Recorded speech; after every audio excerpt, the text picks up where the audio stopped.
Halo rekan profesional, bertemu lagi di YouTube channel Deco Learning by Akaladia Group.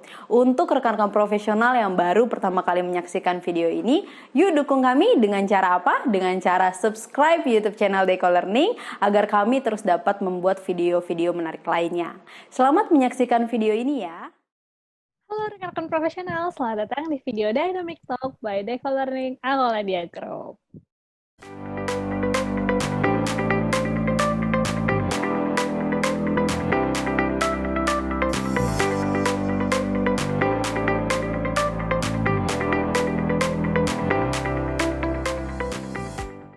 Nah, pada sesi Ruang Maya kali ini, saya kembali ditemani oleh Ibu Gina. Mungkin untuk rekan-rekan profesional yang sudah pernah menyaksikan video Dynamic Talk sebelumnya, itu kita sudah pernah berbincang-bincang dengan Ibu Gina mengenai renewable energy. Renewable energy itu apa, kemudian manfaatnya seperti apa, itu sudah pernah kita bahas di video sebelumnya. Jadi, buat rekan-rekan profesional yang mungkin belum menyaksikan, boleh ditonton, di scroll down video-video sebelumnya, terus disaksikan terlebih dahulu.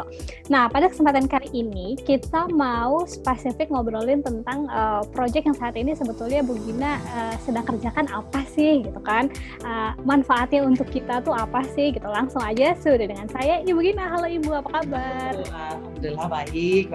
Alhamdulillah baik. Meskipun ini lagi WFH nih Bu. WFH udah kurang lebih 7 bulan lah. Iya, udah lebih dari 1 semester ya Bu ya. Iya. Benar-benar. Ya udah, kalau kita sebelum kita mulai diskusi kita dengan Ibu Gina, mungkin kan ada yang belum sempat menyaksikan video sebelumnya nih, terus pengen langsung nonton video yang kali ini. Langsung aja deh kalau gitu Bu Gina, boleh ya diperkenalkan dulu lagi seperti apa background industri Ibu, yang pekerjaan yang sekarang sedang Ibu kerjakan, terus nama Ibu, institusi Ibu saat ini bekerja. Silakan Bu. Oke, saya Gina Lisdiani. Saya mungkin kita sebut aja penggiat energi terbarukan atau renewable energy. Sudah bergelut di bidang ini kurang lebih dari 10 tahun lah, di energi terbarukan dan juga di perubahan iklim. Sekarang saya bergabung sama salah satu perusahaan swasta mengerjakan energi terbarukan di sisi advokasinya untuk saat ini. Gitu. Oke deh, thank you Bu. Nah Bu, kan sebelumnya kita udah sempat bahas nih mengenai renewable energy itu apa sih gitu kan, manfaatnya juga apa. Nah kalau sekarang boleh dong Bu diceritain ke kita project yang sedang Ibu kerjakan terkait dengan renewable energy ini apa sih? Monggo.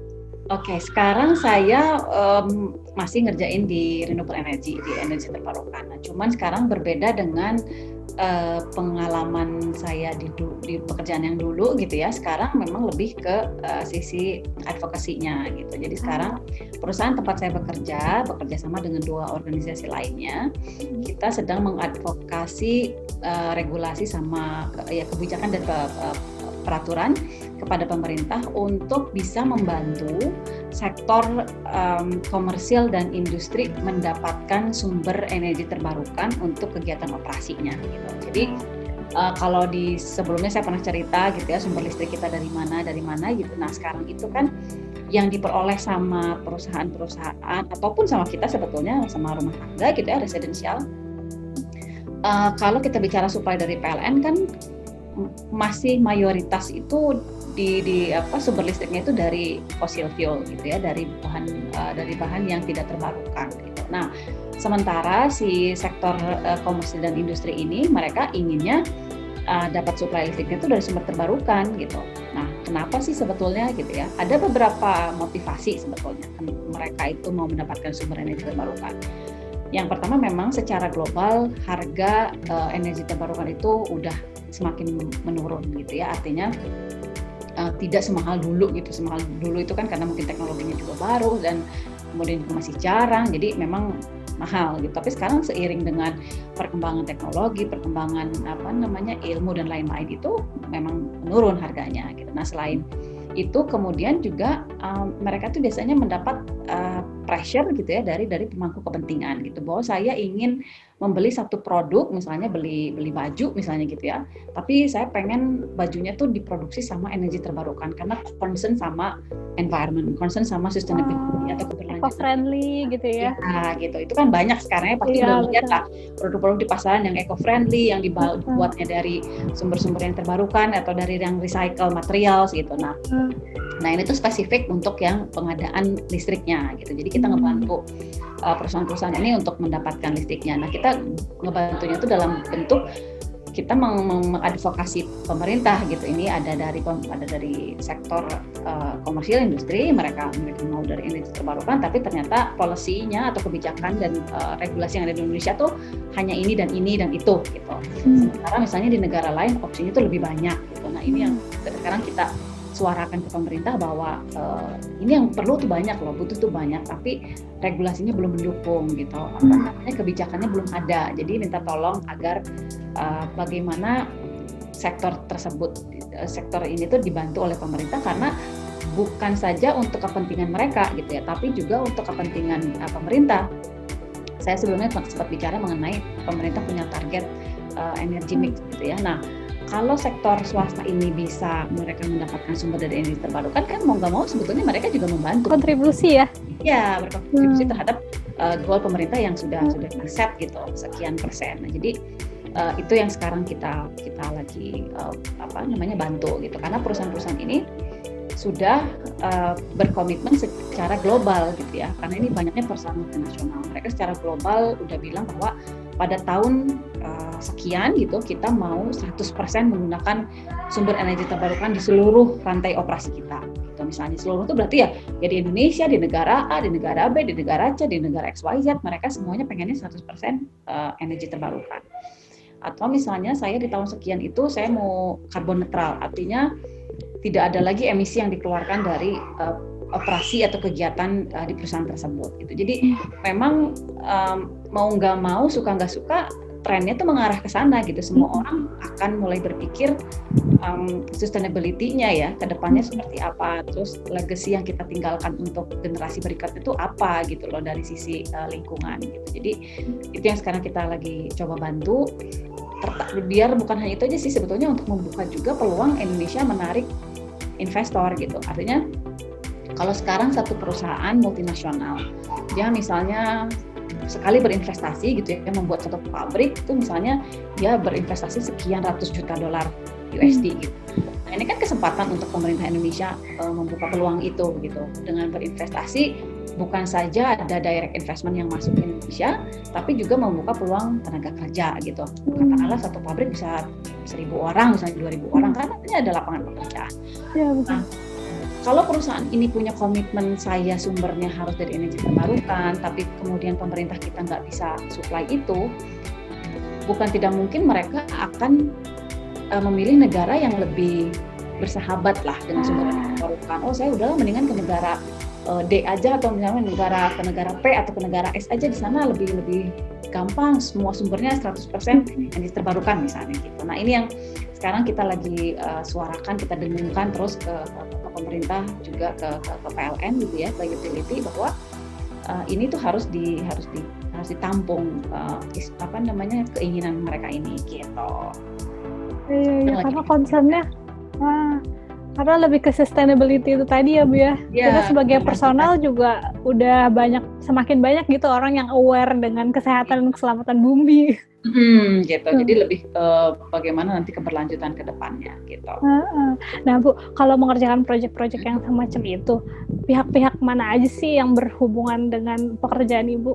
Saat ini pihak yang berhubungan sama kita cukup banyak. Jadi dari perusahaan itu sendiri, artinya swasta. Kita harus advokasi untuk kebijakan dan regulasi, artinya itu ke pemerintah. Kemudian kita juga harus menceritakan keinginan dari perusahaan-perusahaan ini ke penyuplai listrik. Berarti kan ada utilitas, dalam hal ini di Indonesia itu PLN. Kemudian selain itu juga kita harus bekerja sama institusi-institusi yang bergerak sama di bidang ini gitu, untuk sama-sama bahu-membahu lah ya gitu, menyuarakan, saling mendukung.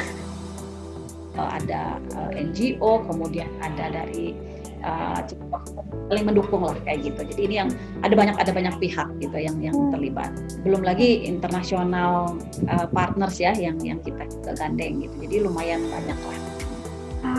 Nah, dari banyaknya pihak itu tadi Bu, ada yang government atau pemerintah, swasta, kemudian ada utilitas dan institusi-institusi yang bergerak di bidang yang sama, sampai institusi internasional gitu. Ada perbedaan nggak sih Bu antara dealing dengan satu pihak dengan pihak yang lain? Supaya mungkin nih kalau teman-teman ke depan ketemu project yang mirip, udah ada gambaran nih kira-kira apa yang harus disiapkan gitu. Ada. Kalau sama swasta itu relatif lebih manageable kali ya, lebih manageable. Mereka punya satu standar yang ya semuanya punya SOP, tapi ini lebih mendapat kepastiannya itu lebih tinggi lah gitu. Jadi kalau misalnya kita mau mengurus satu hal, oke, tapi kita dari sini kita harus ABC dulu, nanti baru kita ke D, balik lagi ke Anda misalnya gitu. Oh, kita tahu berarti prosesnya sekarang sedang ada di B, sedang ada di C. Dengan pemerintah atau dengan institusi di Indonesia juga sebetulnya sama, tapi kadang-kadang terpengaruh sama, apalagi sama pemerintah ya, kadang atau misalnya sama utilitas, tiba-tiba pejabatnya ganti misalnya. Jadi, regulasinya berubah deh gitu. Regulasinya berubah atau kita harus mulai lagi dari awal. Padahal tadinya hampir banget kita udah mau selesai gitu ngurusin satu hal misalnya gitu. Tiba-tiba kami ditugaskan ke mana gitu. Jadi nanti dimulai aja dengan bapak atau ibu yang pengganti saya gitu. Jadi kita mulai lagi dari awal. Kadang-kadang dari awal, tapi kalau enggak juga yang meneruskan. Jadi memang secara timeline yang pengalaman saya memang lebih memakan waktu lah, karena ada beberapa meja, ada beberapa birokrasi, ada beberapa aturan yang harus kita ikutin gitu di mereka gitu. Kalau dari yang internasional tergantung, cuman yang jelas biasanya pace kerjanya itu lebih cepat sih, lebih cepat. Oke. Nah Bu, supaya bisa menghandle perbedaan-perbedaan itu gitu ya Bu, kira-kira perlu apa sih yang dikuasai gitu sama profesional yang mungkin mengerjakan proyek yang sama, baik dari sisi misalnya ada teknikalnya kah atau leadershipnya kah, seperti itu? Pasti ada beberapa hal yang perlu dikuasain gitu, bukan dikuasai tapi maksudnya perlu ada lah dalam diri kita gitu. Apa tuh Bu? Ya, jadi dari sisi teknikal pasti kita harus ada background atau minimal paham isunya apa. Kemudian dari sisi engagement atau komunikasi kita harus luas, artinya kalau kita bicara dengan pihak swasta, dengan pemerintah, atau misalnya nanti dengan level operator, kemudian dengan level manajerial atau bahkan mungkin dengan BOD, itu tentu ada cara penyampaian yang akan berbeda gitu. Kita misalnya dengan BOD satu perusahaan internasional, misalnya kita harus menggunakan bahasa asing gitu. Tapi misalnya dengan operator di lapangan yang tidak menguasai bahasa itu, kita nggak mungkin kan pakai istilah-istilah bahasa asing, mereka nggak nangkep gitu. Nah, itu yang mungkin harus luas di situ. Kemudian harus, apalagi kalau di bidang saya sekarang kan, karena fokusnya di regulasi sama di kebijakan, otomatis harus selalu catch up sama kebijakan-kebijakan dan isu-isu yang baru lah dari pemerintah apa gitu, sehingga kalau misalnya kita mau menyuarakan sesuatu tuh kita momennya pas, atau misalnya kita jangan menyuarakan sesuatu, Pak ini harus begini, terus sementara bapaknya dengan santai, lah kan kemarin udah keluar regulasinya, karena kita misalnya nggak update dengan itu gitu. Nah jadi harus terus network itu udah pasti, membangun network gitu, karena kita nggak bisa bekerja sendiri. Teamwork itu diperlukan, dan kita bekerja sama dengan institusi lain atau dengan organisasi lain itu pasti perlu. Itu walaupun setiap institusi atau setiap lembaga itu mempunyai satu tujuan yang utama gitu, atau mereka misalnya pokoknya kita pengen outstanding di sisi yang sini, yang satunya lagi pokoknya kita harus menonjol di sisi yang ini. Memang setiap institusi itu punya tujuan masing-masing, tapi pada saat melaksanakan pasti kita harus teamwork lah gitu. Nah itu tuh rekan-rekan profesional kira-kira harus dimiliki kalau memang rekan-rekan profesional berminat terjun ke industri seperti ini ya Bu ya. Bu, kan kalau di video kita sebelumnya itu kita sempat membahas mengenai project ibu yang gagal itu karena apa sih penyebabnya gitu ya, tantangannya apa. Nah kalau di video ini boleh dong Bu diceritain success story-nya project yang berhasil.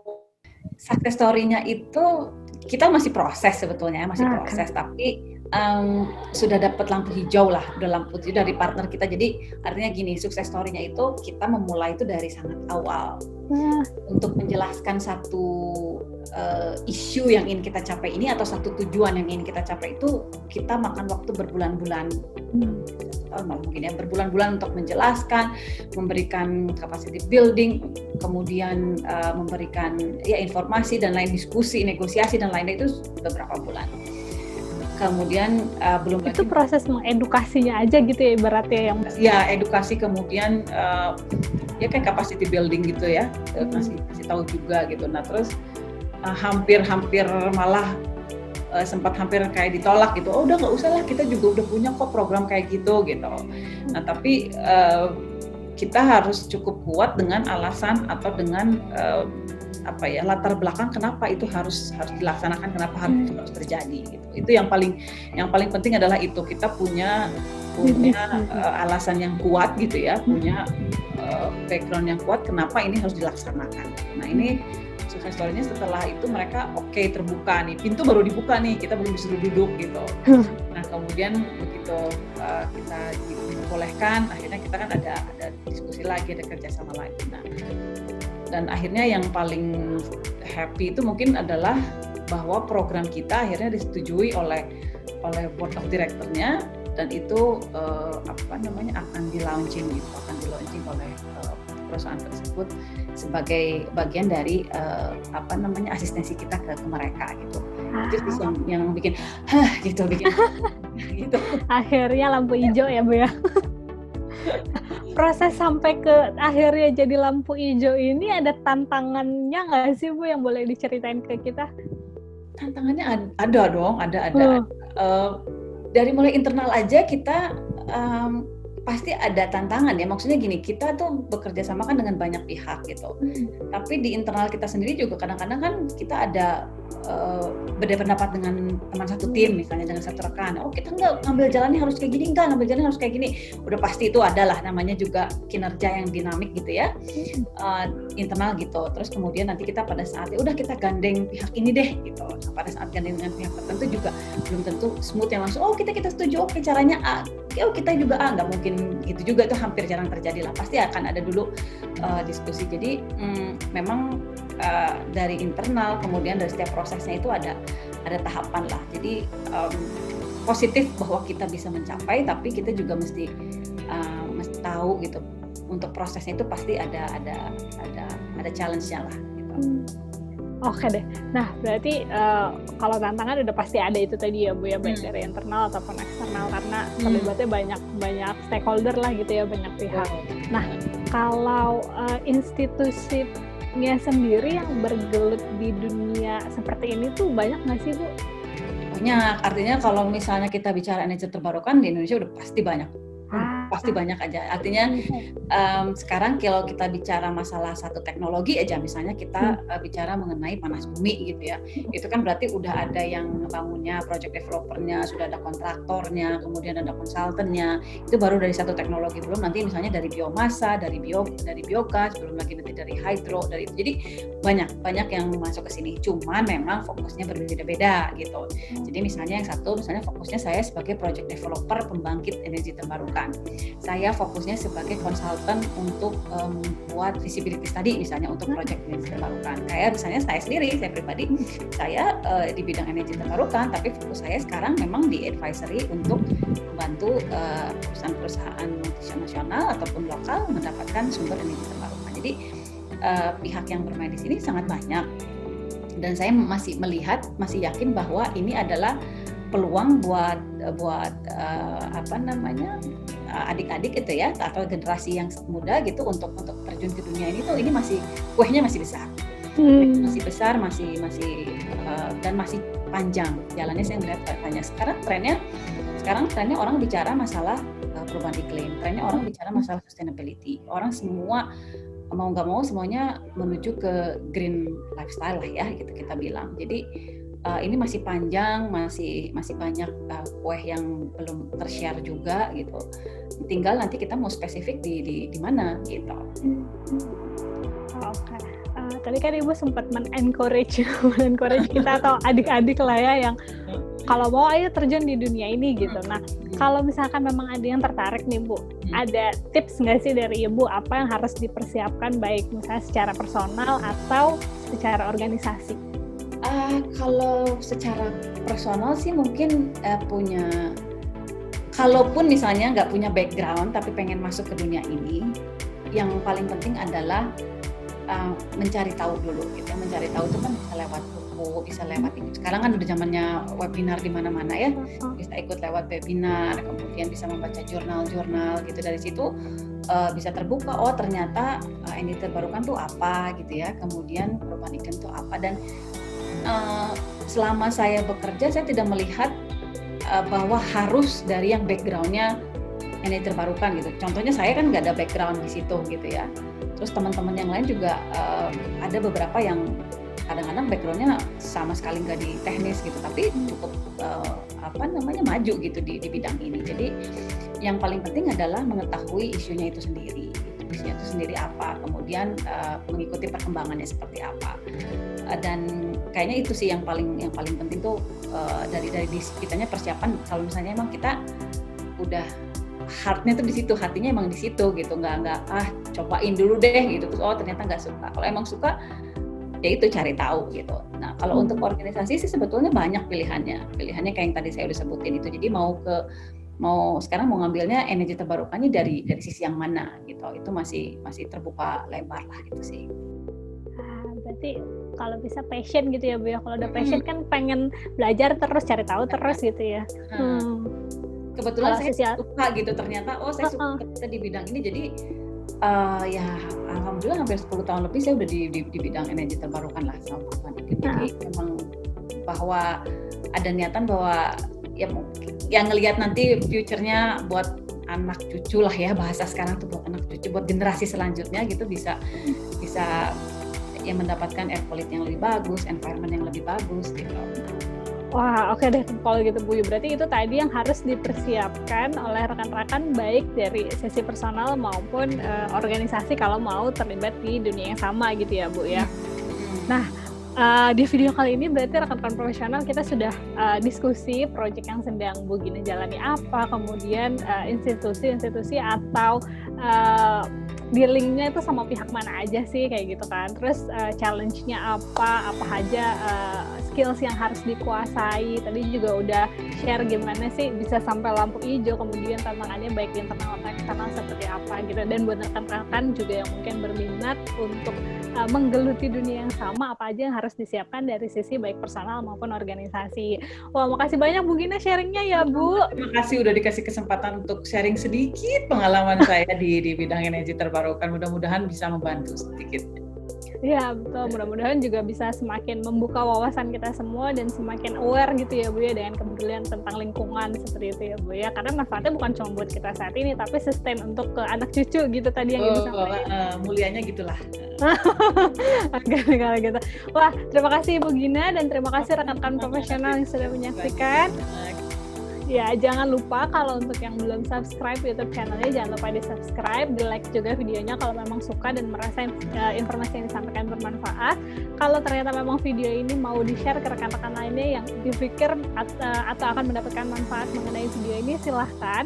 Kalau ada pertanyaan, masukan, saran, komentar, silahkan dituliskan di kolom komentar atau bisa langsung disampaikan ke tim kami yang datanya sudah ada di description. Terima kasih untuk rekan-rekan profesional yang sudah menyaksikan. Sampai berjumpa kembali di video Dynamic Talk berikutnya. Bye-bye.